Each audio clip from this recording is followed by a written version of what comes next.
Hold up.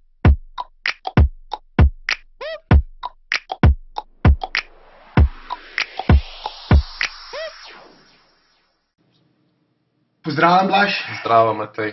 Ja, za tokratni podcast se nam je res nabralo ogromno izjemno zanimivih tem, pravkar je minil letošnji draft, letošnji nabor novih NBA igralcev, letošnji draft, ki naj bi bil zgodovinsko dober po predvidevanjih tistih, ki bolj podrobno spremljajo študentsko košarko, vendar poleg tega seveda tudi izjemno zanimiv trade, eden izmed najboljših igralcev lige, recimo temu morda 15 najboljših igralcev lige, Jimmy Butler je zamenjal sredino, iz Chicaga se je preselil v Minnesoto, tako da tudi o tem bova malce bolj podrobno spregovorila. Lotila se bova zmagovalcev in poražencev letošnjega drafta in seveda, ko že omenjam ta trade takoj v uvodu, ravno tukaj bova morda imela celo največjega poraženca in največjega zmagovalca. Minnesota na eni strani, Bullsi na drugi, vendar o tem seveda malce več kasneje.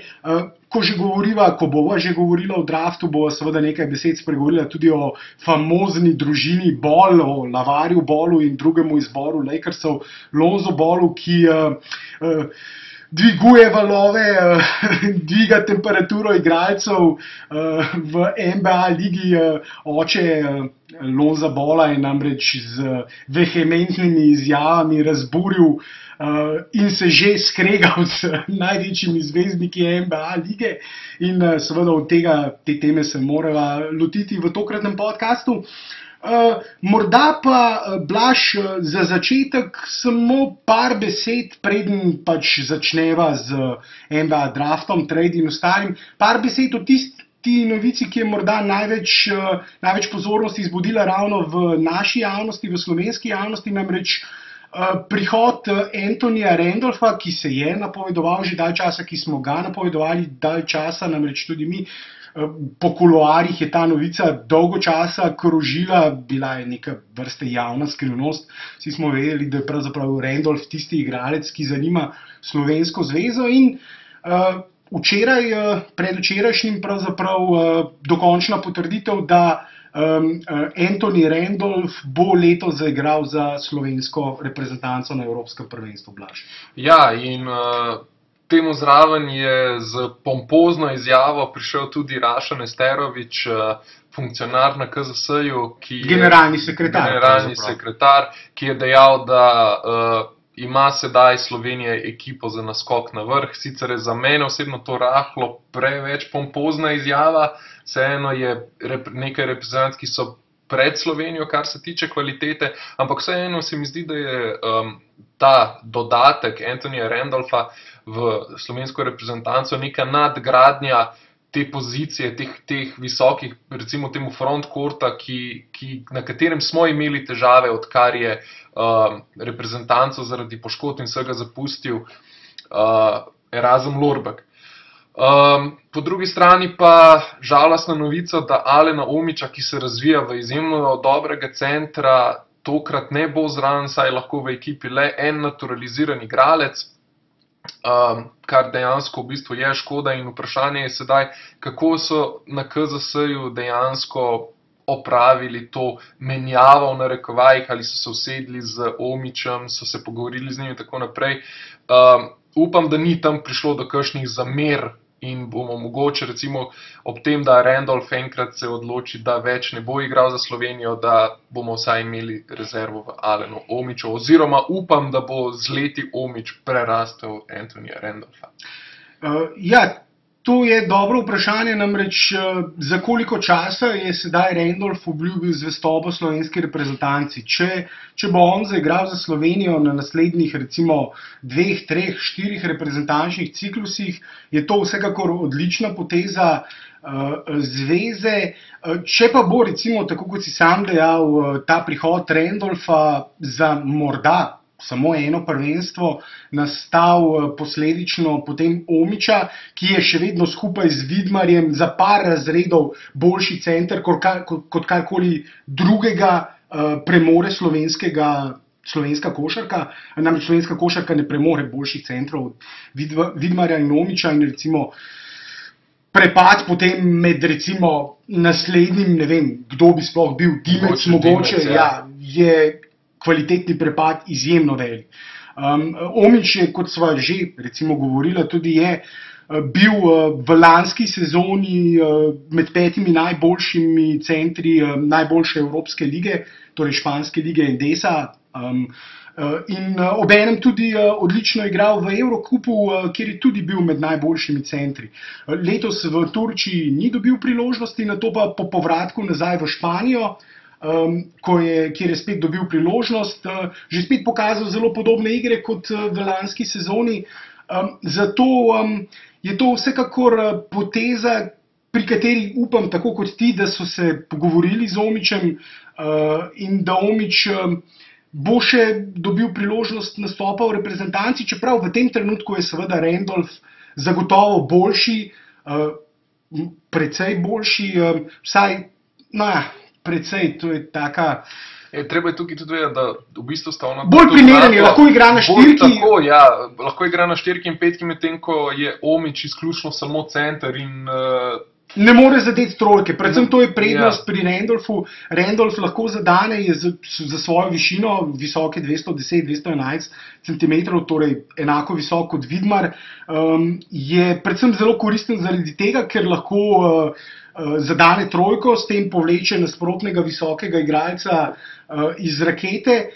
Obenem je pa tudi med boljšimi blokerji španskega prvenstva in tudi Eurolige, torej lahko brani obroč, brani raketo, brani prostor pod obročem. In taki igralci so redki, igralci, ki lahko v napadu zadanejo trojko in nato v obrambi blokirajo nasprotnika. To so tisti igralci, ki imajo recimo tudi v NBA ligi največjo vrednost. To so igralci, ki jim pravimo, o kateri so že govorili, recimo unicorn, samorok je tisti izraz, ki ga v NBA ligi uporabljajo za igralce, ki imajo to sposobnost. Ja, in recimo, ni treba tudi, mislim, da ne pozabimo tega, Anthony Randolph je dejansko, mislim, da celo 5 ali 6 sezon odigral v ligi NBA, tako da ima izkušnje tudi iz te najmočnejše lige, kjer je solidno nastopal, bom rekel. Njegova poprečna statistika v NBA ligi povprečju je dosegel 7,1 točke in pa 4,3 skoke, kar dejansko ni tako zelo slaba statistika za, bomo rekel, tega obrobnega igralca oziroma tega role playerja v ekipi. Ja, na naboru ga je izbral Golden State in recimo v svoji najbolj uspešni sezoni je za Golden State recimo dosegal, oziroma malce bolj uspešno sezono, sedaj ko gledam, je imel še v Minnesoti polsezono in v tej polsezoni je recimo dosegal 11,7 točk, 5,2 skoka, 0,7 blokade in potrebno je povedati, da on je met za 3 točke razvil šele po prihodu v Evropo. In sedaj ravno zaradi tega, ker je določene sposobnosti razvil šele po prihodu v Evropo, se mu je tudi dvignila cena na mednarodnem trgu in zaradi tega, kot je sam dejal, se zaveda, da bo letos na Evropskem prvenstvu na očeh številnih oglednikov. Evropsko prvenstvo vsako leto pripelje pravzaprav morda celo večje število NBA oglednikov kot olimpijske igre in tudi svetovno prvenstvo, ker seveda Evropa premore največ teh talentov in se zaveda, da bo letos poleti imel priložnost, še eno priložnost, da se morda prebije v NBA ligo, čeprav za naslednjo leto že ima podpisano novo pogodbo z Realom. Mislim, da je celo podpisal za 2 leti.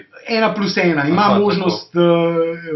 ima možnost, ravno to klauzulo je zapisal v pogodbo, da v primeru prestopa v NBA ligo nima odkupne klauzule po prvem letu. Tako da vsekakor gre za izjemno kvalitetnega igralca, da ne bova predolga, izjemno kvalitetnega igralca, ki bo naši reprezentanci dodal dodatno dimenzijo in ki bo skupaj z Goranom Dragićem verjetno tvoril tisto jedro najpomembnejših igralcev, potem je tukaj zraven še Dončić, čeprav bosta seveda po vsej verjetnosti predvidoma Dragić in Randolph še vedno nosila tisti največji del bremena precej večjega kot Dončić.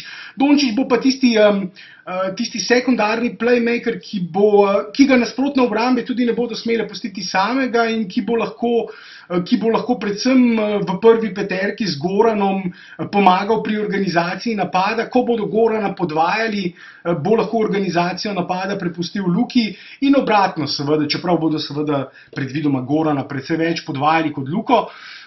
Vendar ta dodatni playmaker je tisto, kar naša reprezentanca vsaj na takem nivoju do sedaj še ni imela. Luka je boljši playmaker kot recimo Zoran Dragić, ki je verjetno do sedaj v reprezentanci opravljal to vlogo, čeprav je pa potrebno omeniti, da bomo Zorana izjemno pogrešali in da bi jaz z Zoranom Dragićem v postavi, ki je naš najboljši obrambni igralec, predvsem na zunanjih položajih, in tukaj ga bomo zelo pogrešali v obrambi na najbolj nevarnem zunanjem igralcu nasprotnika. To je delo, ki ga je on do sedaj vedno opravljal odlično, izvrstno, in to je delo, ki ga verjetno v sedanji reprezentanci na tem nivoju nihče ne bo mogel nadomestiti.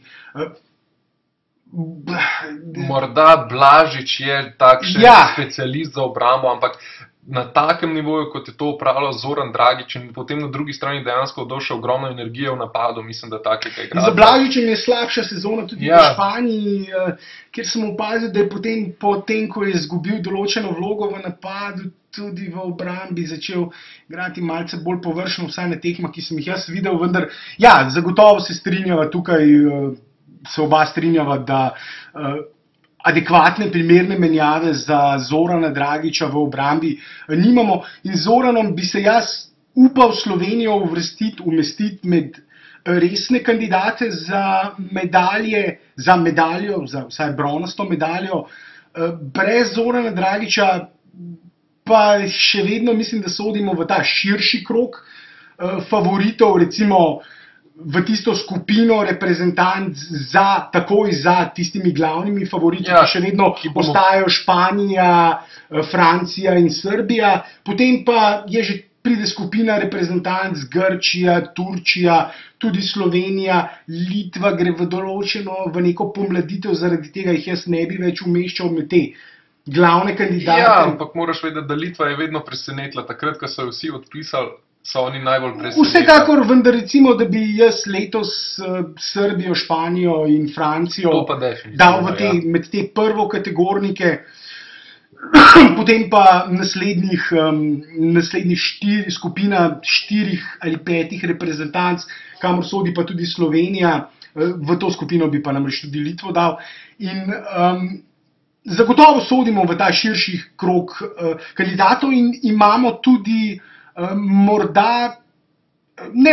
mislim, da lahko trdimo sedaj z Goranom Dragićem in Randolfom, da imamo recimo top 3 prvo peterko na prvenstvu. Morda celo med dvema najboljšima prvima peterkama, predvsem zaradi tega, ker imamo seveda najboljšega playa, najboljšega organizatorja na prvenstvu, po mojem mnenju precej boljšega kot konkurenca, tudi Teodosić.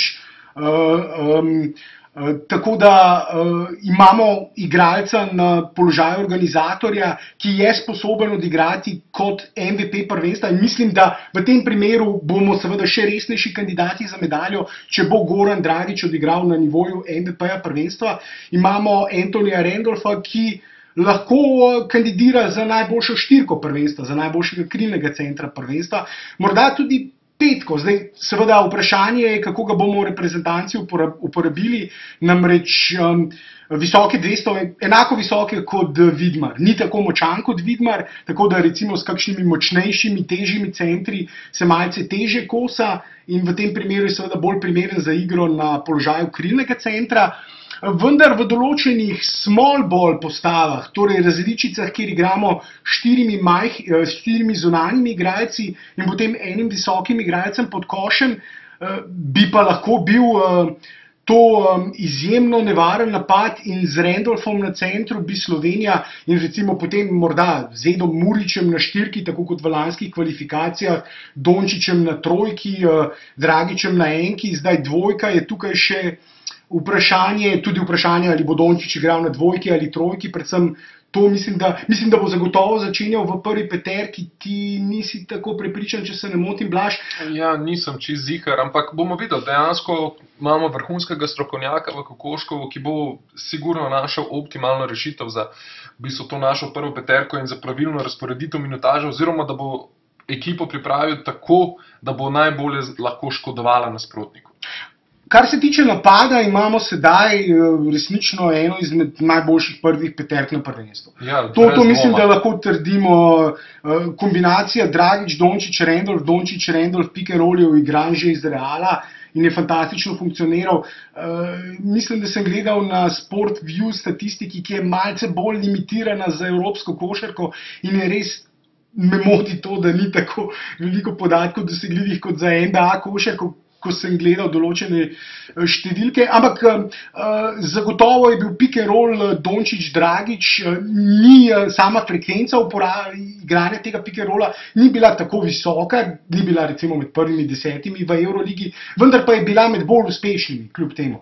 Tako da pick and roll Dragić, Randolph bo seveda tudi, predvsem pick and pop, recimo Dragić-Dončić. Recimo, da bi tukaj izjemno nevarna kombinacija, pri kateri lahko recimo Dončić igra pick and roll z Randolphom, Dragić pa pick and pop, ker je eden izmed boljših igralcev na svetu.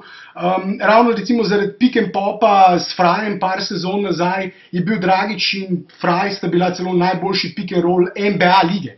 Recimo boljši kot takrat Westbrook in Durant. Več točk sta dosegala. Tako da, in večino tega samo zaradi pick and popa. Tako da zdaj imamo odlično opcijo pick and pop, Dragić Randolph, pick and roll Dončić Randolph. In resnično imamo eno izmed boljših prvih peterk, vendar, če se vrnem na tisto izhodiščno točko te najne debate, kakor si dejal, da je Nesterović dejal, da pač bomo naskakovali sam vrh, torej nekje posredno, povedal morda celo zlato medaljo. Tudi Goran, mimogrede, je že mesec, dva nazaj govoril o tem, da si želi napasti medaljo, kar pri njemu vendarle ni bila navada v prejšnjih letih. Predvsem prej so ga obtoževali prevelike previdnosti, ko je recimo dejal, ko je Slovenija šla na svetovno prvenstvo v Španijo, da bo uspeh že preboj v naslednji krog tekmovanja, ko so ga vprašali, kaj bo uspeh, in so ga takrat precej kritizirali, da pač Slovenija mora računati na več, vendar po drugi strani se pa tudi recimo Zdovc pogosto znašel na valu kritikov pač javnosti, ko je vedno napovedoval boj za medaljo, tudi takrat, ko smo brez recimo Vidmarja na zadnje evropsko prvenstvo, ko smo šli brez Vidmarja, Dragića, nismo imeli niti centrov, niti prvega centra, niti prvega organizatorja, še vedno napovedal medaljo. Tako da vsekakor optimizma je, razlogov za optimizem je veliko, o reprezentanci bova še ogromno govorila.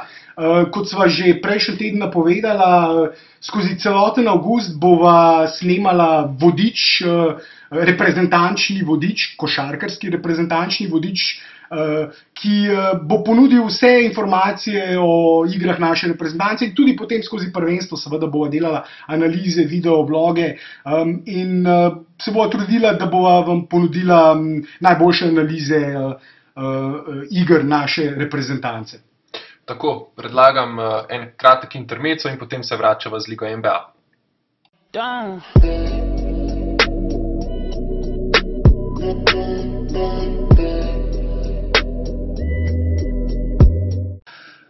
Ja, Blaž, no, sedaj pa se lotiva še letošnjega nabora, na katerem je bilo zbranih nekaj igralcev, ki bodo lahko morda v naslednjih letih, v naslednjem desetletju krojili sam vrh lige. Namreč mnogi trdijo, da je bil to zgodovinsko dober nabor, predvsem zgodovinsko globok nabor, kjer so lahko moštva kvalitetne igralce dobila tudi z 10., 11., 12. izborom, medtem ko morda za primerjavo naslednje leto pa trdijo, da bo izbor predvsej bolj top-heavy. Torej, pri vrhu bodo na voljo prvi 3-4 igralci, bodo izjemno dobri, potem pa bo kvaliteta predvsej nižja na izborih 5, 6, 7 in kasneje.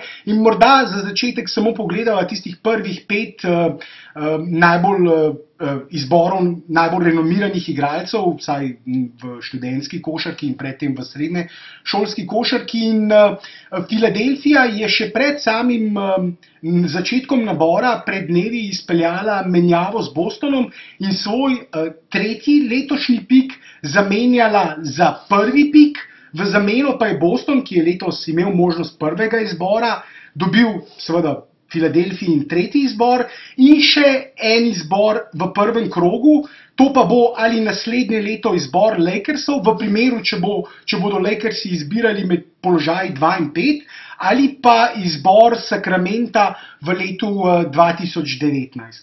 Torej, en visok pik je zamenjala izjemno, en prvi pik je zamenjala za 2 potencialno zelo visoka pika in bomo videli, kaj bodo s tem dosegli. Predvsem Boston je tista neznanka, nihče ne ve, kaj počnejo, vendar o tem malce več kasneje. Torej, kot sem dejal, Filadelfija je kot prva s prvim pikom izbrala Markela Fultza, pričakovano prvi izbor letošnjega nabora, izjemen organizator, ki bo v Filadelfiji zapolnil to vlogo, položaj, ki ga še niso imeli zapolnjenega, ravno položaj organizatorja. In sedaj se v Filadelfiji sestavlja resnično izjemno dobro moštvo. Na drugem mestu Lakersi, ki so izbrali Lonza Balla, famoznega Lonza Balla, sina bolj slavnega očeta Lavarja Balla, o katerem so zagotovo vsi NBA navdušenci že precej slišali. Nekaj besed pa bova tudi midva danes namenila temu gobezdaču, ki je preprosto v nekaj mesecih zaslovel in se spustil v spore z najbolj renomiranimi legendami NBA lige, od Shaquilla do Barkleyja, do Jordana, vseh se je lotil in vsi so ga v sporih obravnavali, pravzaprav z njim govorili, kot da govorijo z nekom enakovrednim, kar je samo po sebi že čudež in neverjetno uspeh Lavarja Balla, da je uspel tak boom sprožiti in sina narediti tako slavnega že pred samim naborom. Na tretjem mestu so potem Celticsi izbrali Jasona Tatuma.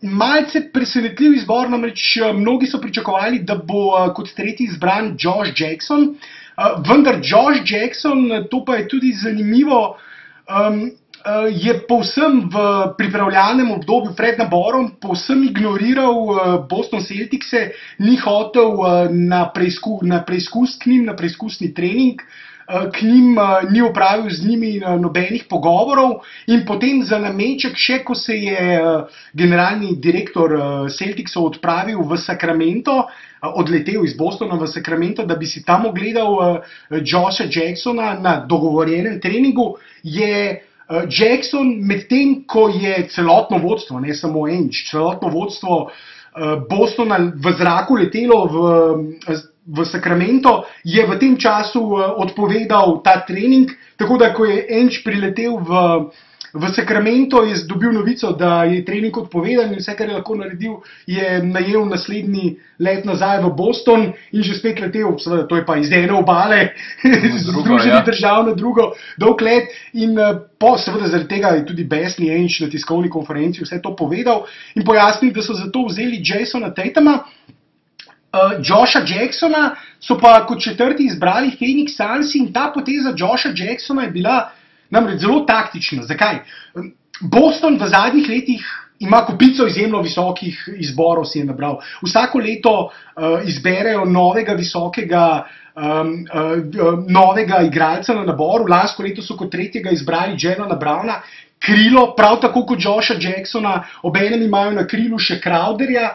In je Josh Jackson preprosto ocenil vredno skupaj z agentom, da v Bostonu preprosto ne bo dobil dovolj minut. Tretji izbor lanskoletnega nabora, Jaylen Brown, je sporadično dobival minute, prihajal v igro s klopi za za Crowderjem, včasih še za kakšnim drugim igralcem, kot 7., 8. igralec v rotaciji prihajajo v igro, kar vsekakor ni dobro za mladega igralca, ki šele pride v ligo, in za visoki zbor, ki šele pride v ligo. In Blaž, to je zanimiva stvar tudi za Luko Dončića, katerega lahko potencialno recimo Boston izbere naslednje leto na naboru, in po mojem mnenju bi to ravno bila tudi za Dončića najslabša poteza, ker namreč tam ne bi dobival minut. Niti na položaju 1, niti na položaju 3, vsaj tako kot trenutno stoji situacija v Bostonu, imajo vse položaje izjemno zapolnjene, imajo izjemno veliko število mladih perspektivnih igralcev, ki so jih v zadnjih letih pripeljali preko naborov,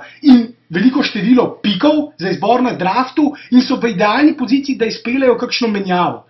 In vsi pričakujejo od Bostona, da bo izpeljal kakšno menjavo, vendar tega preprosto ne storijo in samo vozijo nove igralce, in to je bil delni razlog, da se je Josh Jackson pravilno ocenil, da v Bostonu ne bo dobil priložnosti, in se zato odločil, da jih bo popolnoma izignoriral. Boston bi ga seveda še vedno lahko izbral na draftu, vendar jih je tako pošteno, še posebej s tem, ko so odleteli v Sacramento, morda celo taktično, in morda se bo izkazalo, da pametno taktična poteza, da so preprosto zaradi tega ga niso izbrali, kljub temu, da gre po mnenju mnogih, da je Jason Tatum, ki so ga izbrali kot 3., slabši igralec kot Josh Jackson, in potem še Sacramento na 5. mestu kot 5. izbral De'Aarona Foxa.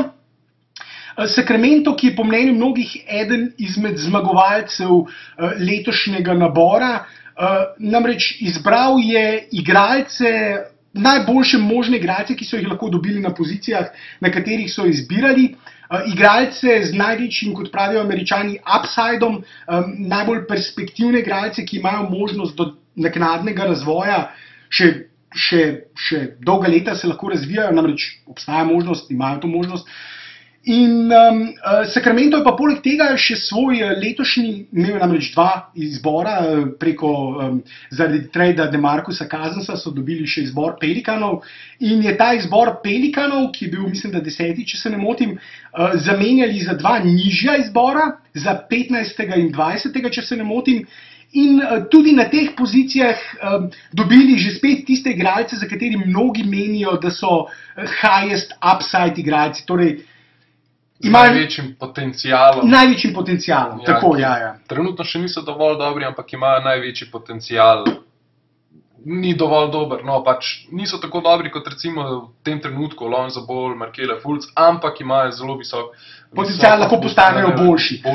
Predvsem Harry Giles sodi med te igralce, namreč center, ki si je izjemno atletski igralec, visok atletski igralec, za katerega so še, ko je igral še v srednješolski ligi, predvidevali, da bo na letošnjem draftu med prvimi 5. ali celo med prvimi 3. izbori letošnjega drafta, nato pa si je težje poškodoval obe koleni v zadnjem letniku gimnazije najprej in potem še prvo leto univerze na začetku sezone.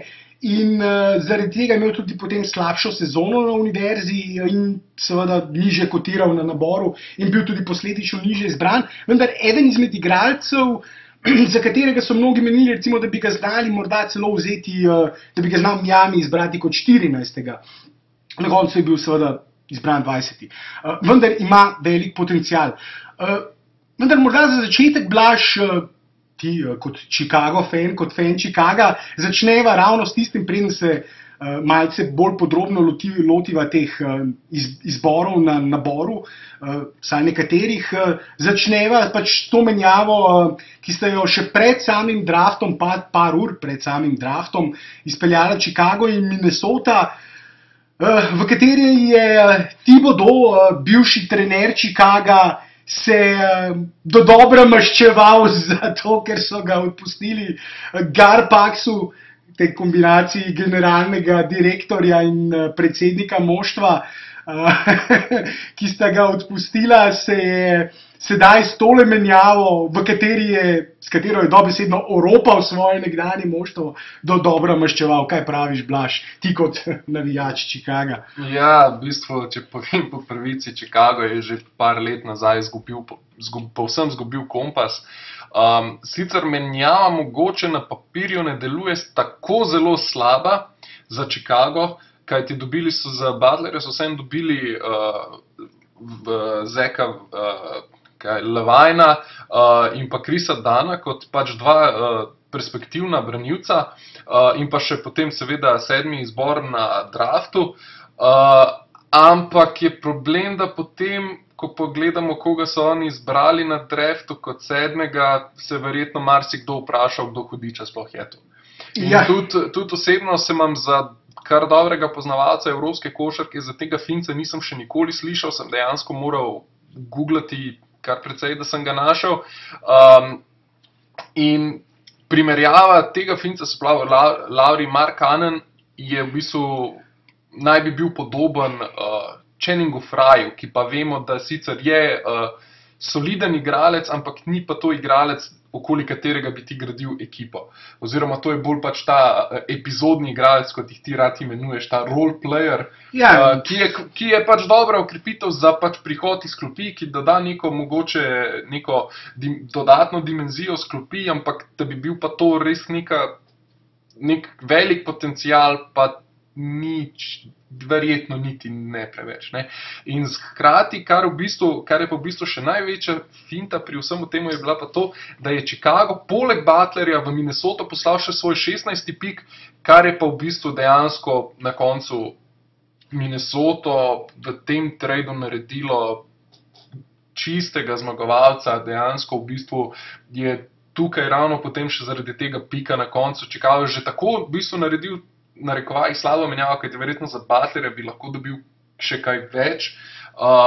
Sploh, če pogledamo v tej luči, da je Levine doživel hudo poškodbo kolena in je vprašanje, kot kak igralec se bo vrnil. Chris Dunn je potencial, ampak je tudi vprašanje, ali se bo razvil v takšnega organizatorja igre, ki bi bil vreden prve peterke Chicaga. Na drugi strani pa Minnesota je dejansko dobila še tistega igralca, ki bo v obrambi dajal še tistih svojih 110%, s katerim bo nekoliko pokrival te napake svojih soigralcev, ki pač vemo, da Minnesota ne slovi ravno kot najbolj igralci, v bistvu prva peterka Minnesota ne slovi ravno kot elitni branilci. Obrambni igralci, branilci, ja. Tako da ja, no, bi še ti kaj pripomnil pri vsem temu? Ja, mislim, kot sem dejal, pravzaprav zmagovalec večera, draft večera je bilo moštvo, ki igralca ni dobilo na draftu, ampak dobilo preko trada. Minnesota je zame absolutni zmagovalec tistega večera, namreč dobili so daleč najboljšega igralca, kot sem dejal, ne preko drafta, ampak preko menjave. In zato morali žrtvovati bore malo. Mislim, da je splošni konsens, glede na vse, kar sem prebral, vse analize, ki sem jih prebral, mnenja različnih bolj cenjenih novinarjev in spremljalcev lige, ki sem jih slišal, se vsi v en glas soglasno strinjajo, da je, kot sem dejal, Minnesota dobro oropala Chicago in da je Minnesota absolutni zmagovalec. In sam se tudi pridružujem že spet mnenju teh ostalih spremljevalcev lige, ki trdijo, da če je bila to najboljša menjava, ki so jo lahko izpeljali, če je bilo to največ, kar so lahko dobili za Jimmyja Butlerja, bi se jim bolj splačalo, da bi ga še držali v moštvu. Namreč Butler ima pogodbo še za 2 leti. Dobro pogodbo na sedanjem trgu, pogodbo je podpisal še pred tem zvišanjem capa, zvišanjem proračuna, zato je njegova pogodba na sedanjem trgu, kjer se je cap precej dvignil, proračun precej dvignil, izjemno dobra. In na tej pogodbi bo še 2 leti. In Minnesota s tem postaja moštvo, ki se bo naslednje sezono ne samo borilo za končnico, vendar borilo tudi recimo za tisto 5., 4. mesto na zahodu. Sedaj imajo res izjemno dobro moštvo. Morda je še z Wigginsom, Butlerjem in Townsom imajo trojico igralcev, ki mislim, da lahko postanejo nova velika trojka. ni še tam. Ni še tam, ampak v nekaj sezonah lahko postanejo nova velika trojka v Minnesoti. Ja, ravno to v to smer sem hotel nekako iti, da le malo moštev v ligi ima boljšo trojko, kot je ta trojka sedaj. Seveda, ko govorimo o Wigginsu in Townsu, gre še za mlade igralca, predvsem zaradi tega ne bi mogel še definitivno jih umestiti med recimo 3 najboljše trojice znotraj posameznih moštev v ligi, morda celo ne med 5, čeprav med 5 bi jih verjetno že lahko, vendar med 3 še ne. Ravno zaradi tega, ker sta Towns in Wiggins namreč še mlada in šele prihajata v tista najboljša leta. Vendar to pomeni, da ko se bodo igrali in morda ne v tej naslednji sezoni in še posebej, če se potem Butler odloči za podaljšanje, da podpiše novo pogodbo, bo to vsekakor moštvo, ki bo izjemno nevarno, moštvo, ki ima potencial, da postane naslednje veliko moštvo, predvsem zaradi seveda te mladosti nosilcev in tudi Butler seveda še ni tako star in ima pred sabo še 5-6 let košarke na tistem najvišjem nivoju, vsaj. Zanimivo bo, kakšne dodatne poteze bo namreč Minnesota sedaj še potegnila. Oni so sedaj sestavili moštvo, ki bo prišlo v končnico, ki se bo borilo za recimo morda celo za prednost domačega parketa, torej za prva 4 mesta v zahodni konferenci, vendar bodo morali prej še malce obkrožiti te 3 igralce z primernim jedrom in morda bo prva dodatna menjava, ki jo bodo potegnili, še menjava Rickyja Rubija. Namreč sedaj potrebujejo ne Wiggins, ne Butler, nista, predvidevamo seveda, da bosta igrala na položaji 2 in 3, in se tudi verjetno občasno menjavala, oba sta namreč v karieri do sedaj že igrala na obeh položajih.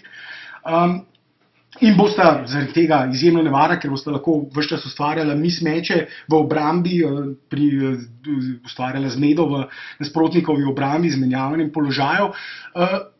Ricky Rubio je namreč tista komponenta, ki je tukaj sedaj še neznanka, potrebujejo enega boljšega strelca. Ravno zato, ker Wiggins niti Butler nista odlična strelca iz razdalje, seveda tudi Towns ni, čeprav lahko zadane trojko, vendar potrebujejo v prvi peterki ostrostrelca, ki bi lahko konstantno zadeval trojke in malce širil prostor, drugače bodo nasprotne obrambe zgostile obrambo po Dobročen, zgostile obrambo v raketi in dale prostor za mete in na ta način zapirale pač prostor pod košem in to je bila taktika, ki so jo že letos pogosto uporabljali nasprotne obrambe, s tem, da Lawine je boljši šuter, vsaj v letošnji sezoni pred tem prestopom je začel kazati tisti potencial, ki ga je obetal že na srednji šoli. Čeprav pri Lawineu je recimo na drugi strani, če pogledajo še Chicago, je recimo Lawine igralec, pri katerem niso bili povsem prepričani, ali bo na koncu organizator ali bo dvojka. Lawine je tisto, čemur pravijo twinner, igralec between, med 2 položajema, ni ne prava dvojka, ne prava enka, čeprav sedaj ravno v tej zadnji sezoni pred poškodbo, preden si je strgal križne kolenske vezi, je začel kazati igre na položaju 2 kot visoki branilec, kakršne so pričakovali od njega že pred tem.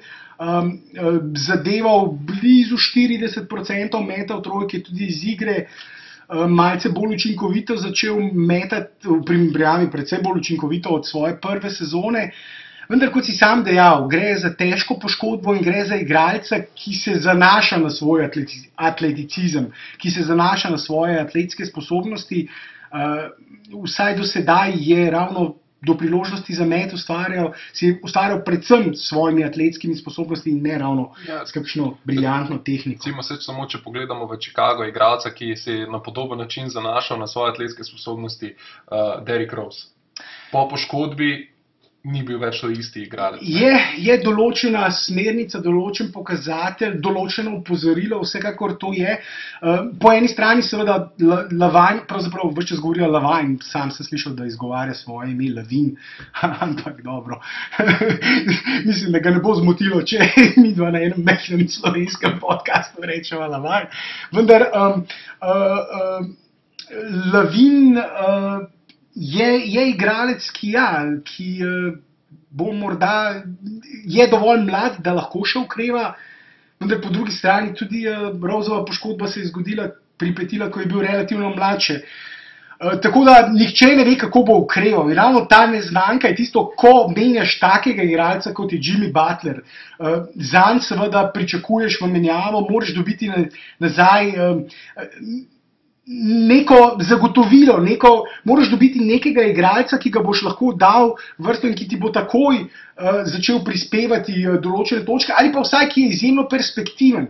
In tega ne moremo trditi za nikogar, niti za njihov izbor, kot si že sam dejal Lauri in Markkanen, ne moremo dejati, da gre za visokega igralca, ki zna zadeti trojko, vendar izjemno slab v obrambi, izjemno slab obrambni skakalec. Ni to recimo, ko sva govorila o Anthonyju Randolphu, igralec, ki lahko zadane trojko in blokira v obrambi, ko sva govorila o teh unikornih, recimo v NBA ligi Kristaps Porzingis ali pa ravno Towns. To sta dva primera igralcev, teh unikornov, ki lahko zadanejo trojko in blokirajo na nasprotni strani v obrambi nasprotnikov med pod obročem.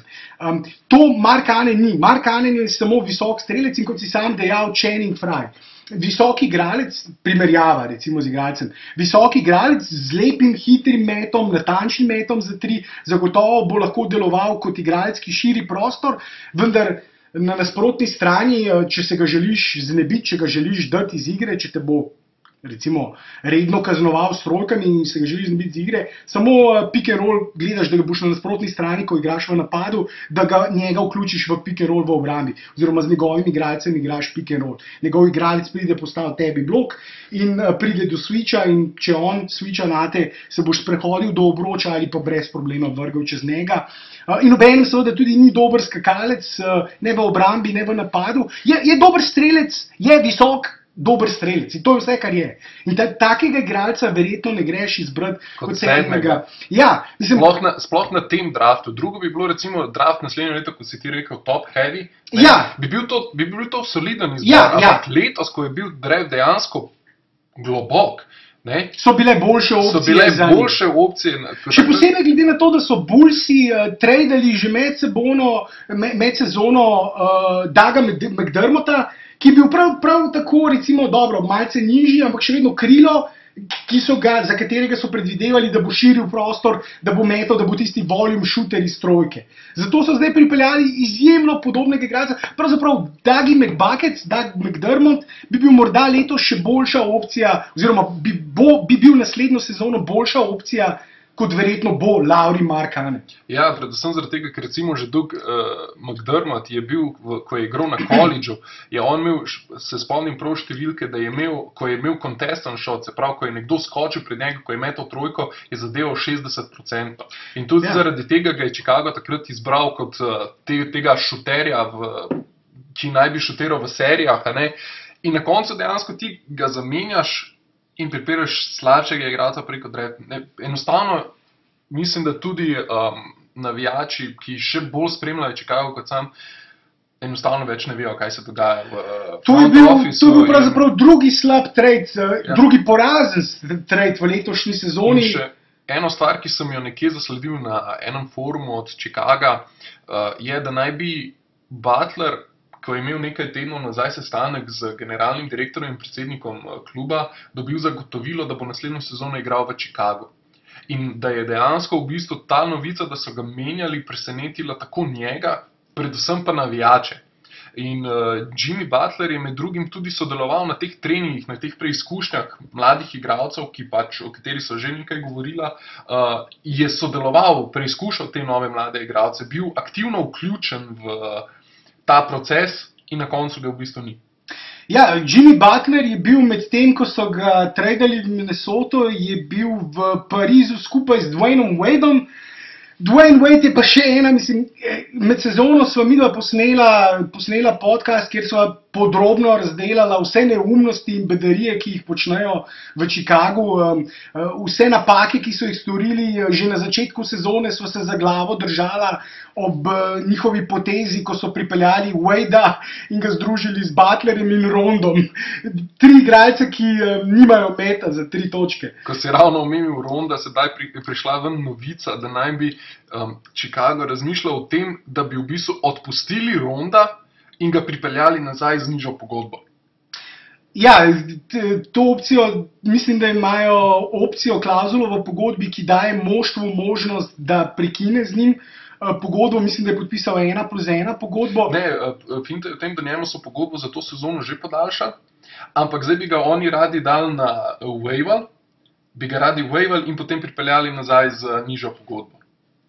Mislim, ne morejo ga, mislim, če lahko ga waivajo, no ja, dobro, da se ne bova zdaj v te, ker namreč tehnično so možnosti trgovanja z igralci, kupovanja, waivanja, lahko waive je namreč ena kategorija, lahko tudi odkupijo njegovo pogodbo, ker gre za drugo kategorijo, vendar če ga želijo nazaj pripeljati, ravno zaradi tega dvomim, da gre za waiverje, ker mislim, da matično moštvo ne more igralca waivati in ga potem iz waiverjev spet nazaj vzeti. Mislim, ne, morajo waiverji poteči in potem ga lahko vzamejo nazaj. To pa drži, to bi pa lahko, to bi pa tehnično, vendar v tem primeru seveda riskirajo, da neko drugo moštvo v tem času vzame Ronda iz waiverjev, vendar, da se ne bova zdaj zapletala z temi podrobnostmi pisarne Chicago Bullsov, ki počne, kot sem dejal, letos sva posnela, to ni prvi podcast o vseh neumnostih, ki jih Bullsi počnejo v zadnjem obdobju.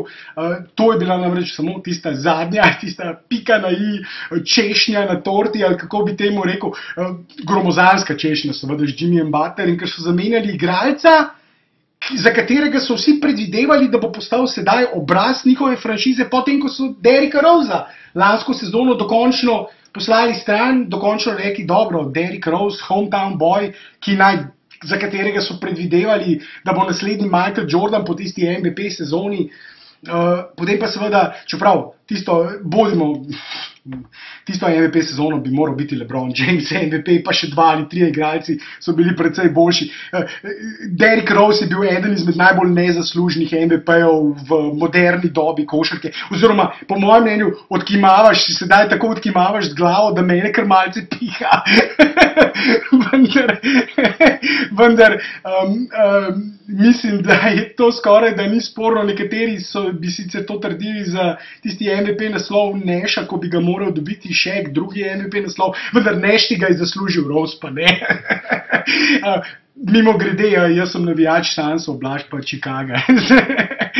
Tako da, ja, ne vemo, kaj Chicago počne, resnično ne razumem teh njihovih potez. Vse, kar je jasno sedaj, da gredo v neko izgradnjo novega moštva in zato, ko sem že omenjal Butler skupaj z Wadeom v Parizu, zato je zanimivo, da Wade, ki so ga pa prav tako pripeljali lansko leto, res iz ene skrajnosti v drugo gredo v njihovi pisarni in ko so ga pripeljali zato, da bi seveda naskakovali vrh vzhodne konference, so podpisali z njim 1+1 pogodbo, s tem, da je v pogodbi so dali njemu možnost, da se odloči, ali bo podaljšal pogodbo drugo leto ali ne. In seveda Wade je, ker je pogodba njegova vredna $24 milijonov za to sezono, bo med višjimi v ligi, je seveda se odločil, da bo podaljšal, ker na trgu mu nihče ne bi niti polovico tega, verjetno največ, kar bi lahko dobil sedaj na trgu, je morda 10-11 milijonov za sezono, 20 za 2, 30 za 3 že dvomim, recimo tretja sezona, ker prihaja 35-36, to so leta, v kateri vidno Wade peša in vidno se njegova igra vidno peša in se vidno slabša. Zato, ko so novinarji vprašali Wadea, zakaj bo ostal v moštvu, zakaj se odločil, da bo izkoristil to klavzulo in podaljšal pogodbo, kljub temu, da očitno gredo v moštvo, gredo izgradnjo novega moštva in naslednjo sezono nameravajo očitno načrtno izgubljati za čim višji izbor na draftu. Je Wade samo odgovoril, zato imam 24 milijonov razlogov. In seveda Wade je bil izjemno pameten. Zakaj? Namreč to, ko si ti govoril o odkupu pogodbe in o waiverih. Pri Wadeu, Wade je sedaj se odločil, da bo podaljšal pogodbo in glede na to, da so se odločili za izgradnjo novega moštva, nima smisla, da njega sedaj plačujejo 24 milijonov dolarjev, zato da verjetno sedi na klopi precej, ker bodo morali dati mlajšim igralcem priložnost, ker njihov cilj ne bodo zmage, temveč čim večje število porazov in razvoj mladih igralcev. Zato nima smisla, da imaš ti 24 milijonov vrednega igralca, oziroma igralca, ki toliko zasluži na klopi. Zato se zna zgoditi, da bodo odkupili njegovo pogodbo, torej ne na waiverje, kar so prej omenjali kot možnost, oziroma si omenjal kot možnost za Ronda, vendar da bodo odkupili njegovo pogodbo. V tem primeru jim ostane nekaj denarja, odvisno za kakšen dogovor sklenejo, za 20 milijonov, 18 milijonov, 17 milijonov. Wade pa potem lahko svobodno izbere katerikoli drug klub in seveda že omenja se Cleveland, kjer pa lahko gre potem seveda za minimum, teoretično, ker bo dobil večino denarja že od Bullsov, ta denar mu ostane od te pogodbe in lahko teoretično pol za par milijonov za veteranski minimum podpiše pogodbo z Clevelandom, ki pa mimo grede tudi sedaj se spogleduje z Melom, Carmelom Anthonyjem, pri katerem ne bi šlo za podobno situacijo, namreč tudi o njem razmišljajo, da bi odkupili. Phil Jackson je povsem uničil vso vrednost, ki jo je imel. Carmelo Anthony spljuval ga je tako, da se Carmelo Anthonyju ni treba tuširati letos. Tako da je edina možnost, da se ga znebijo, kar želijo storiti, seveda tudi v New Yorku želijo tankati, načrtno izgubljati naslednjo sezono za visok izbor na draftu in tudi Carmelo se pojavlja, seveda, če odkupijo njegovo pogodbo, da potem pride za veteranski minimum k Clevelandu, ki pa se seveda mora ukrepiti, če želi resno konkurirati Golden Stateu v naslednji sezoni. Vendar trenutna ovira naj bi recimo bila ravno to, da ko se govori o vseh teh kombinacijah in tradih, ki se pojavljajo, Cleveland razmišlja seveda o tem, da bi se znebil Lova, pripeljal morda Paula Georgea, pripeljal Wadea, pripeljal Carmela. Love je tisti igralec, ki kot kaže ga nihče noče, vsaj ne za to ceno, vsaj ne pri tem, vendar to je tudi specifična zgodba, Love je boljši kot to, kar kaže sedaj v Clevelandu, vendar to je tista problem tretje opcije, s katerim se je soočil tudi Goran Dragić v recimo lanski sezoni, ko mu je statistika razumljivo par padla, ampak tega ljudje preprosto ne razumejo, da tretja opcija ne more enako točk dosegati in biti enako uspešna kot prva opcija, nekdo, ki dobi žogo 3-krat več kot nekdo drug. Tako da ne razumem, zakaj je včasih tako težko razumljivo to. Jaz sem prepričan, da Love, če bi sedaj bil v nekem moštvu glavni igralec, bi še vedno lahko imel zelo podobno statistiko, kot jo je imel v Minnesoti, kjer je dosegal preko 20 točk, preko 10 skokov. Mislim, da rekord njegov v sezoni je bil celo 16 ali 17 skokov. Izjemno sezono je imel, eno sezono. Zato, da se ne bom povsem zgubil. Jaz bi rad samo še tole povedal glede Clevelanda, ker si želi omenil, preden se potem lotiva družine Ball. Če pripelješ ti v tem trenutku Mela in pa Wadea, sem prebral eno tako zelo zanimivo analogijo na enem slovenskem forumu, ki je napisal, da je to enako, kot če pripelješ dva Novakoviča, se pravi nogometaša. Nekoč zelo dober igralec, nista pa to sedaj igralca, ki bi bila primerna za naskok na vrh, kar pač Cleveland želi. Ja, rekel bi, da kar solidna primerjava, vsekakor. Zato, ja, se z njo tudi strinjam, čeprav mislim, da Carmelo bi vendarle bil trenutno sposoben prispevati še malce več, recimo kot je Novakovič v Mariboru v zadnjih 2 sezonah, vendar dobro, ne bomo se zdaj teh primerjav lotevali. Zato ja, morda lahko sva nekje zavezala pentljo pod tem Chicago Minnesota tradeom. In se morda lahko lotiva Los Angeles Lakersov in Ballov, Lavarja Balla, ki je že pred meseci rekel, Lakers are gonna get that ball and then they're gonna get that ball. Torej, dobili bodo žogico, loterijsko žogico, drugi izbor na draftu, potem bodo pa z njo izbrali Balla in to se je konec koncev dejansko tudi uresničilo. Zagotovo je ta družina Ball fenomen, ki ga tisti bolj podrobni spremljalci NBA lige že poznajo, tisti, ki pa bolj površno spremljajo ligo. Kako bi opisal Balla? Neke vrste gre za družino, ki je neke vrste košarkarska verzija Kardashianov. Z porastom, ravno ta porast teh resničnostnih oddaj, na nek način so tudi oni začeli snemati resničnostno oddajo na internetu, seveda preko družbenih omrežij lahko spremljaš vse dogajanje v družini Ball, in postali so zanimivi predvsem zaradi tega, zaradi Lavarja Balla, glave družine, očeta, treh nadebudnih košarkašev. Lonzo Ball je tisti, ki je bil letos izbran kot drugi na draftu. Lavar ima pa še dva sina, LiAngela in Lamela. In vsi trije imajo, tudi ostala dva, naj bi imela potencial, da bosta morda zaigrala v NBA ligi, čeprav Lonzo naj bi bil tisti daleč najboljši od vseh in če že bosta ostale dva morda kdaj zaigrala v NBA ligi, bosta izbrana precej nižje in ne bosta tako visoko kotirala. Vendar Lonzo je tisti največji talent družine, ki je bil seveda izbran kot drugi letos na Magic ga izbral in Magic je v izboru Lonza Balla na tiskovni konferenci dejal Ballu, pusti mi vsaj enega ali dva rekorda Lakersov, ne mi vzeti vseh. Tako da pričakovanja so izjemno visoka, še višja in zaradi česar bo Lonzo Ball imel tudi tarčo na svojem hrbtu, so pa seveda vse te vehementne besede Lavarja Balla, očeta družine, ki je postal ljubljenec vseh medijev, predvsem zaradi tega, ker, če povem po domače, zna vrteti gobec kot le malo kdo, je trash talker na nivoju največjih trash talkerjev, ki jih poznamo, današnjih trash talkerjev. In Lavar Ball se je že takoj na začetku, ko se je začelo govoriti o Lonzo Ballu kot potencialno prvem ali drugem izboru, in seveda je Lavar dal izjavo, Lonzo je boljši od Stepa Curryja.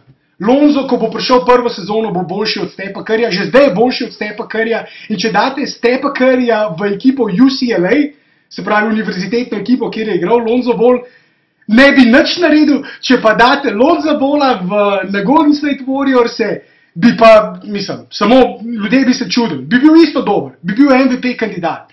Potem je šel naprej in še dal in je rekel, da ne samo, da je boljši od Stepa Curryja, Lonzo Ball, da je boljši od LeBrona Jamesa.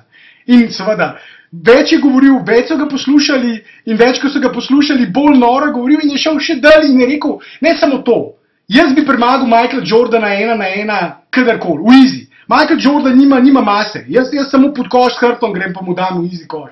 Nima šans, ne bi bila niti tekma, je rekel Lonzo Ball. In seveda z vsem tem vrtenjem gobca je ustvaril tako velik medijski pomp, mediji, seveda športni mediji pa take zadeve pobirajo kot cukrčke, ker njegov sin je vendarle potencialno veljal za prvi ali drugi izbor, na koncu bil seveda drugi izbor, vendarle gre za dobrega igralca. Vendar ne gre za tako dobrega igralca. Vendar Lavar je izjemno pameten možakar, predvsem zaradi tega, ker je vedel, da njegov sin je precej tih, molčeč fant, ki se ne zna dobro sam tržiti. Zaradi tega je sam vstopil v to vlogo promotorja, kot neke vrste boksarski promotor je hodil naokoli in hvalil svoje sine na vsakem mediju, ki ga je želel poslušati, in ker tako spretno že spet vrti gobec, so ga seveda vsi bili pripravljeni poslušati, ker je možakar ne samo gobezdač, vendar je tudi smešen, zna povedati, zna nasmejati poslušalce in gledalce. In ustvaril je res gromozanski boom, celo izdal svojo supergo. Možakar ima dober za trženje, lahko bi bil tržnik na kakšnem večjem podjetju, namreč naredil je strašen boom tudi iz tega, da je izdal, da je Lonzo že sedaj ima svojo supergo, svoj čevelj, ki so ga izdali v lastni produkciji. Njihova znamka se imenuje Big Baller Brand, ki jo je ustanovil, sliši se smešno, ampak ustanovil je to znamko in izdal čevelj, ki stane $500. In to osnovni model. Če želiš elitno, tisto limited verzijo, edicijo nabaviti, potem stane, mislim, da skoraj $1000. Tako da, ampak s tem, ko je tako noro ceno postavil, se je še bolj začelo govoriti o tem. Je čisto vsak medij poročal o tem, da Lonzo Ball ima pa sedaj superge, ni še nič naredil v NBA ligi, ampak ima že superge za $500. Kaj za 500? Za $1000 ima superge. Pa še nič ni naredil. In resnično je neke vrste tržni fenomen to, vsekakor sedaj vsi poznajo Lonza Balla, vendar sedaj se postavlja tisto glavno vprašanje. Ali bo Lonzo Ball na parketu upravičil vse te visoko leteče napovedi? Zagotovo bo imel ravno zaradi očeta, ravno zato, ker je njegov oče praktično z vsemi najboljšimi NBA igralci današnje dobe že vstopil v spor. Dobesedno je spljuval, kot sem dejal, spljuval je vse najboljše košarkaše, oziroma spljuval. Dejal je, da je Lonzo precej boljši in zaradi tega ga bodo seveda poskušali stestirati ravno te igralci, ko bo Lonzo Ball začel igrati v ligi, ga bodo ravno te igralci ga bodo imeli na tarči in bomo videli, kako bo. Gre za igralca, ki ima določene pomanjkljivosti. Trenutno je zame vsekakor recimo slabši od prvega izbora Markela Fulca, nedvomno. Vendar ima tudi, gre za, nekateri so ga primerjali tudi z Dončićem, recimo. Predvsem zaradi tega, ker gre za organizatorja z višino visoke približno 200 cm, 1,99 m, nekaj takega je visok.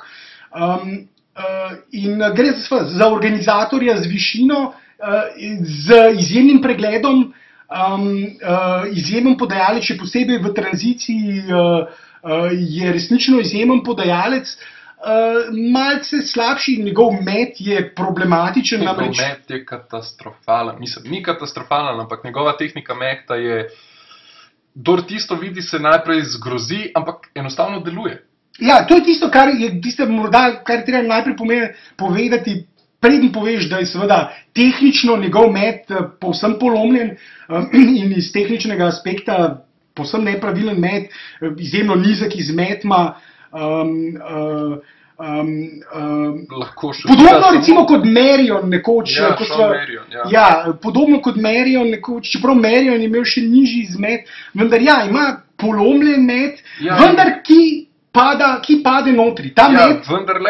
Vendar on mora metati iz leve strani, medtem ko če dobiš žogo bolj na desni strani, potem lahko zaključuje le s prodorom. Ja, v desno ne more metati, če se v desno pomika, ne more zaradi svoje tehnike meta, ne more iz desne strani metati, zaradi tega že sedaj veš, da če bo šel v desni prodor, bo potem šel prodor do obroča in se ne bo nikoli ustavil na pol razdalji, medtem ko v levo se lahko vendar že spet njegov izmet, točka izmeta je tako nizka, da je seveda precej lažje, seveda sedaj, ko bodo višji atletski obrambni igralci mu stali naproti, ga bodo precej lažje zaustavljali, zaradi tega bo zanimivo videti, kako bo s tem metom v NBA ligi.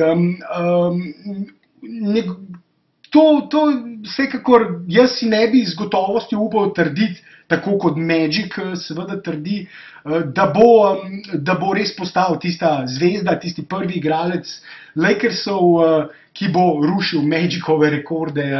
Tega si jaz zagotovo še ne bi z gotovostjo, moram videti prvo sezono, kako bo celotna zadeva izpadla, predvsem pa seveda midva seveda ne spremljava študentske košarke, NCAA košarke, tako da se morava pri svojih ocenah zanašati predvsem na ocene drugih, namreč NCAA košarka je vendarle toliko nižja kvaliteta košarke, da saj recimo jaz osebno pri NBA košarki, potem zraven še Euroligaška košarka in recimo derbi v španski, turški ligi, morda tudi kakšna tekma, recimo Olympiakos, Panathinaikos v grški ligi. Ob vseh teh kvalitetnih tekmah, košarkarskih tekmah, ki so na voljo, mi seveda časa za NCAA košarko preprosto ne ostane. Vendar, ja, tako da, seveda, kar sem že povedal, moramo se zanašati na ocene drugih. In mislim, da tudi tukaj je določen konsens, oziroma je konsens, da ni konsenza o tem, kako dober igralec bo na koncu Lonzo Ball. Ja, jaz se čisto strinjam s tabo. Tako da, tako kot si že rekel, mogoče, čeprav po drugi strani, če mi ne gledamo Magic tudi ni ravno slovel kot najboljši šuter za zdalje. Tako da morda kakšne podaje, kaj takega mogoče, bomo videli. Dejansko vse skupaj pripeljali so kvalitetnega igralca z možnostjo napredka. Vprašanje bo sedaj, kako bo njegova pot v Ligi NBA se odvila. Ja, vsekakor se strinjam s tabo in vprašanje je seveda tudi moštvo, sedaj vidim, da smo že presegla 1 uro podcasta, zato je morda čas, da tokrat morda zaključiva, čeprav sva želela obdelati še Filadelfijo, ki ustvarja, ki pa se je že pred leti, pred dolga leta nazaj, lotilo izgradnje novega moštva preko naborov, preko visokih, kjer so dolga leta bili porazni in visoko izbirali na draftu. In po teh dolgih letih tega procesa, ki ga je začel Sam Hinkie in zaradi katerega so ga odpustili, ampak na koncu je Sam Hinkie, je sedaj tudi ta generalni direktor, ki je začel ta proces izgradnje novega moštva preko nabora in zaradi tega je seveda se odločil, da bo moštvo katastrofa 3-4 leta, najslabše moštvo v ligi. Vendar po 3-4 letih je ta proces biti totalno za nič, da pridobiš visok draft, vendar le se obrestoval. Sedaj so dobili še Markela Fulca, imajo organizatorja, imajo Simonsa, ki je lansko leto ni igral zaradi poškodbe, prvi izbor lanskoletnega nabora, za katerega, ki naj bi tudi bil eden izmed teh transcendentno dobrih igralcev, boljši tudi od Fulca. Vendar imajo seveda sedaj zapolnjene vse položaje, potem imajo Embida na centru in Šarić tudi morda na krilnem centru opcija. Vsekakor izjemno Okaforja. Ne omenjati Okaforja. Okaforja imajo, dokaj ga še imajo. Okafor je, ja, morda. Pač asset zamenjavo. Ja, čeprav Okafor je najslabši od vseh teh visokih izborov, daleč najslabši, ki so ga dobili. Igralec, ki bo morda na koncu bust, tako da njega jaz ne bi niti omenil. Vendar ja, imajo še en asset za morebitno menjavo, čeprav so nažalost tistega boljšega sekundarnega centra Nerlensa Noela že zamenjali, bilo bi pa seveda bolje, da bi zamenjali Okaforja in Nerlensa obdržali, morda celo kot rezervnega centra, kot drugega centra, kar bi bila pa ena izmed najboljših centrskih rotacij v ligi, še posebej v današnji dobi, ko ni veliko centrov. Filadelfija gradi nekaj izjemnega in o tem bo zagotovo povedala še kaj več v kakšnem od prihodnjih podcastov. In pa Boston je pa tudi moštvo, o katerem bi morda lahko povedala kaj več, nekaj sva že, predvsem tisto, da Josh Jackson ni želel v Boston, nekaj malega sva že, vendar tudi Boston gradi nekaj zanimivega, predvsem pa se vsi čudijo, zakaj preprosto, kar sem že omenil, ne izpelje ob vseh teh assetih, ki jih imajo. V Ameriki radi poimenujejo igralce, mlade perspektivne igralce s terminom asset, torej dobrina, ne vem, kako bi to prevedel v slovenščino. Vendar igralec, ki je lahko potencialno nekoč zvezdnik v tvojem moštvu, ali pa igralec, ki ga lahko uporabiš v menjavi za to, da pripelješ zvezdnika v svoje moštvo. In Boston ima skupaj z vsemi nabori kopico takih igralcev in kopico pikov, ki bi jih lahko zamenjal za Paula Georgea. Lahko bi jih, čudno je, da se niso spustili v boj za Butlerja. Brez problema bi lahko zastavili dosti boljšo ponudbo od Minnesote, neprimerno boljšo. In ta ponudba jih ne bi, glede na to, kakšno količino dobrih pikov in perspektivnih igralcev imajo, jih ne bi stala, ne bi se poznala. Zaradi tega preprosto nihče ne razume, kaj počne v Bostonu, in o tem bo zagotovo morala tudi povedati še kaj več v prihodnosti in bova povedala. Naslednji podcast bo prosti prestopni rok, se začne 1. julija. Tako da bova verjetno naslednji podcast posnela tam 3. 4. julija. Vendar o tem malce več v zaključku samega podcasta, samo kratek par sekundni intermezzo in se vrneva z zaključkom.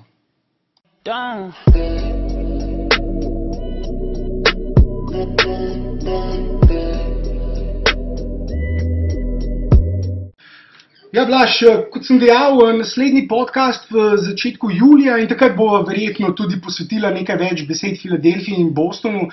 Upamo, da bo takrat Boston tudi končno izpeljal kakšno to menjavo. Namreč resnično, če ne bodo storili nobene poteze, potem jih bom jaz označil celo za ene izmed poražencev letošnjega nabora in tudi prestopnega roka nabora, zato ker niso dobili najboljšega igralca na tisti poziciji. O Joshu Jacksonu so že govorila in tem, zakaj ga niso izbrali. In prestopnega roka, seveda, če ne bodo pripeljali, če ne bodo v vseh teh assetih, ki sem jih že omenil, ki jih imajo pri sebi pripeljali, potem seveda ne vem, nima smisla, kakšen smisel sploh ima nabiranje vseh teh assetov. Ne moreš ti vsako leto v moštvo pripeljati nove in nove, voditi nove in nove igralce na celo istem položaju in brez kakršnih koli tradov. Prav moram reči, da sam, če bi bil navijač Bostona, bi bil strašno nervozen, kaj bodo naredili. Čakaj pa seveda ogromno vprašanj. Morda pa ne verjamejo recimo v IT-ja. Mogoče. In čakajo pravilno ponudbo, da bojo mogoče se znebili tudi IT-ja. Morda, mislim, Isaiah Thomas bo naslednjo sezono na trgu iskal pogodbo preko 30 milijonov na sezono, kar pa priznam sam, da če bi sedaj stavil, da ne bo niti približno dobil max pogodbe, ker ne verjamem, da v ligi vedno obstaja neko obupano moštvo, ki je pripravljeno, vendar Boston zagotovo ne bo Isaiah dal več, takrat že skoraj 30-letnemu Isaiah, 29-30-letnemu Isaiah dal več kot 30 milijonov na sezono igralcu, ki je visok 1,73 in velja po številnih statističnih kazalcih in tudi po tem, kar vidiš na parketu, za morda celo najslabšega obrambnega igralca v ligi. V celotnem play-offu, v celotni končnici je bilo glavno vprašanje proti vsakemu moštvu na vsaki tekmi, kako skriti Isaiah Thomasa v obrambi. In zato ja, možno, da je to, vendar o Bostonu zagotovo še precej več v enem izmed prihodnjih podcastov, tako kot v Filadelfiji, tako seveda tudi kot v vseh prestopih čez en teden v novem podcastu.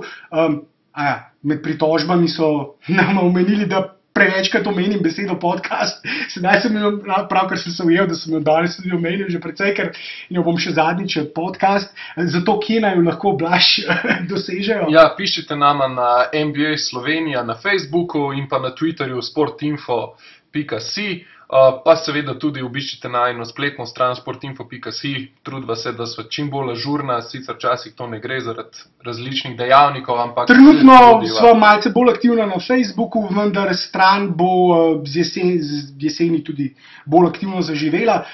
Zato seveda še kaj, Blaž? Ne.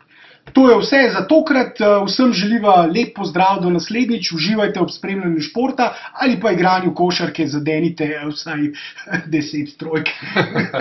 Adijo.